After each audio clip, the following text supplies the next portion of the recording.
Hey everybody, it's Randy. I am super psyched. I just bought a inflatable kayak, the cheapest one I could find from Amazon. This is an inflatable Intex K1. Saw a lot of really cool reviews on it, so today is the maiden voyage. I'm going to set this up on the tripod, and we're going to see exactly how easy it is or how difficult it is for a knucklehead like me to try to put this thing together. Okay, so I opened up the box and this is what is in it. Get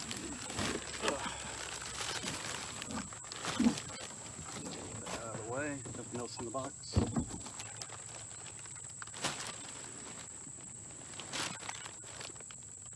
Alright, so I'm going to start setting this thing up.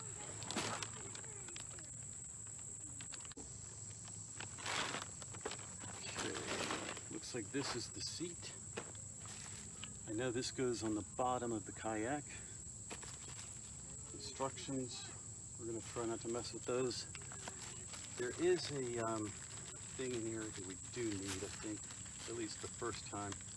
As we inflate it, you put this thing, I don't know if you can see it or not, you put this on the side of the kayak as you're inflating it, and you just make sure that it's inflated to where they think it should be.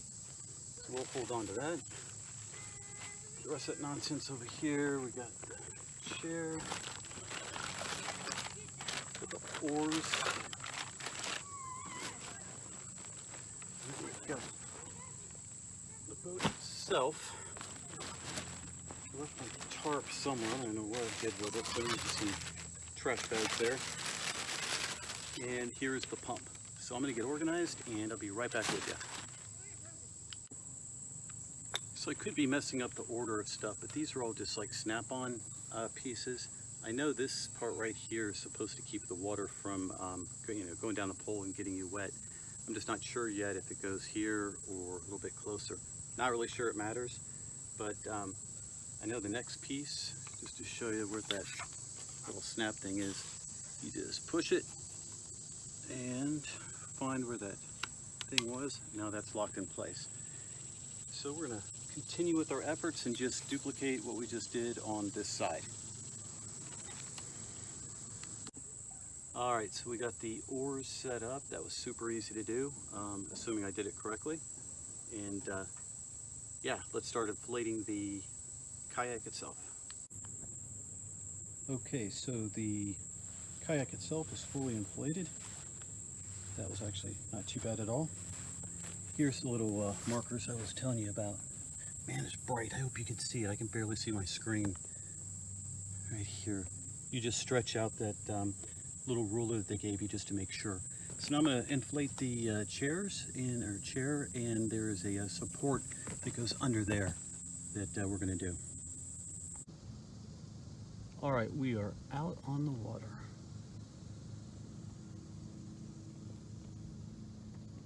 Turn it around here in a second, but I wanted to show you how much I took a ton of crap. This is actually my first time kayaking, so I got my life preserver, which I'll put on if somebody hassles me.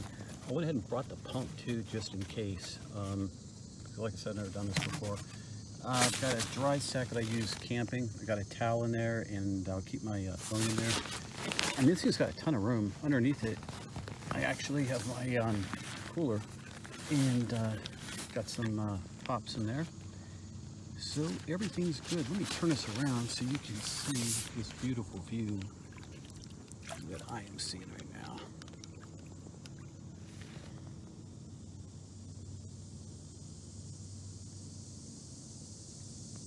And that's where we just came from. So my plan is to just chillax a little bit, and then I'll share with you what my personal opinion is on the cheapest kayak you can get on Amazon. I got it for 80 bucks. It's on, I saw it on sale the other day, quote unquote on sale for 189, but I got it for 80 bucks. Again, on Amazon, it's got there's that one thing that says like other sellers. If you click that, the one downside is I did have to wait like a week to get it, but no worries on that. So I will see you guys here in just a few. I am enjoying this though. This is absolutely fantastic. can't believe I'm on the water for 80 bucks. This is crazy. And I way overloaded. I mean, this thing, I don't know why I felt the need to bring dry clothes in that bag. I do have a towel, which I guess is okay. The dry clothes was a bonehead move. I think I'm always going to bring the pump and the life vest. I hate wearing life vests, but in case anybody hassles me, I've got it right there. I've got a dry bag here, just resting kind of between my legs, that I have my wallet and my keys in. I got a small little cooler underneath here. I'm 6'2". Let's see if I get a better angle of this thing. Yeah, I'm 6'2", and I've got plenty of leg room. As you can see, I'm all the way stretched out on this. I don't have anything to compare this to as far as, quality, oars and all that kind of stuff. But like I always say on my other videos, if my life depended on it, I probably wouldn't buy the cheapest thing in the world. But my life does not depend on this. I think my psyche does, and it helps keep my head right being outside. But for 80 bucks, I'm out on the water, I'm by myself. Probably the best 80 bucks I have spent in a long, long time. While I'm out here, there are a couple lessons I've already learned. So the green inflatable thing that is all the way inside but pushed up to there, I don't need to bring that. I can just use this cooler and push that all the way up there. That would give me even more leg room. And the pump actually can go, let's see if I can show this. This part of the kayak, if you can see it's putting it over my shoulder, that's open all the way inside. So I could actually put the pump there and just have even more room to just put tons of crap. Other thing I learned is I'm pretty sure I've got those knobs in the wrong place. They're designed to keep the water, from dripping down the oar into the boat. But I don't think I've got them on the right place. Water's not really coming in, but it just doesn't look right. So I'll check that out. Okay, just a little update on our travels here. I went ahead and did the equipment switch out. That green inflatable thing that you push to the very front of the kayak, to me, that's useless. So I just used the cooler. I don't know if you can see it down there, but I've got a one of those soft coolers.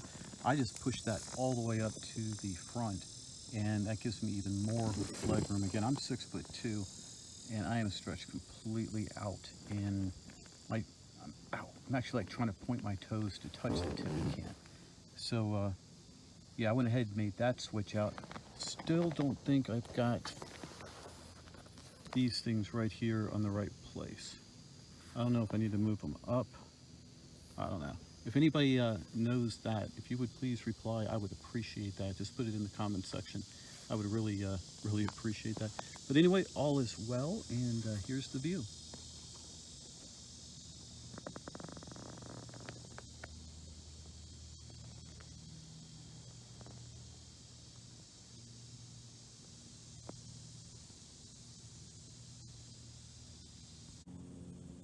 All right, I've been out here for about an hour, and I just had an epiphany. Do me a favor, please. Either skip towards the end or watch to the end. I'd really appreciate that. But I can't do justice to the amount of storage space there is here. So at the end of this video, what I'm going to do is, at the end of this little ride here, I'm going to, before I dry it off, I'm going to put my backpack in there. That way you guys can see exactly what I'm talking about. I mean, I could go, like over there, I could go camping, like kayak camping. Never even considered that. But there's plenty of room in this thing to do like a one-night or a two-nighter. But anyway, at the end, I'm going to do that before I fold it up. All right, that's where we're headed, right over there. So this will be interesting to see how I get out of this kayak without the gear on it. So live and learn, and we will see what happens. I will see you here in a few.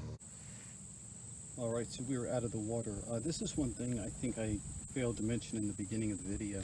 Also has this thing, I guess it's called a skeg, and what it does is it just helps as you're rowing, like you row to the right, anything sitting on the water is going to want to bear to the left. This thing just helps some of that side to side. Doesn't eliminate it, but it does help. So I thought that was kind of a cool touch for an $80 kayak. All right, we are back. I'm letting this thing dry out a little bit, but this is what I mean as far as how much storage area this thing has. So I've got that in there. I've got the cooler. Get under my shadow here to get a better view. Cooler is under there. Here's where the seat goes. There's a Velcro fastener there in the middle, and then you just strap it in. But then all the way behind here is nothing but storage. So yeah, that's pretty cool. Well, I'm not joking about that heat. It says it's only 82 right now, but out in that parking lot, that was a little bit nuts. Okay, so sorry, I'm out of breath here. I was trying to load up and get inside the truck here. My final take on this as a first-time kayaker who knows nothing about kayaking, has nothing to compare it to or anything like that. For $80, I just had an amazing day on the lake. It is sitting in the back of my truck right now. I could take it anywhere. Like I said, when we were on the water, I could actually even do some kayak camping down the road. My whole deal is just to not spend a whole lot of money if I don't have to, and to be outside as much as possible, and to give my personal opinion as a layperson on this gear. So that was the cheapest kayak I could find, and I'm telling you, I had an absolute blast. I have zero complaints with it. There was, no real expectation other than I didn't want to feel unstable, and I didn't obviously want to, just get a tear or a rip. It actually comes with a repair kit as well, like a patching kit. But I felt super stable. The thing tracked really nice with that. I forgot what they called it. That it looks like a rudder at the bottom, a skeg. That's it. So. Randy's personal opinion is I love it. I'll be using this a lot. Now we'll see how this thing holds up over time, and I'll give you my personal opinion on that when we get there. But for now, I love it. See you on the next adventure. Take care. Bye-bye.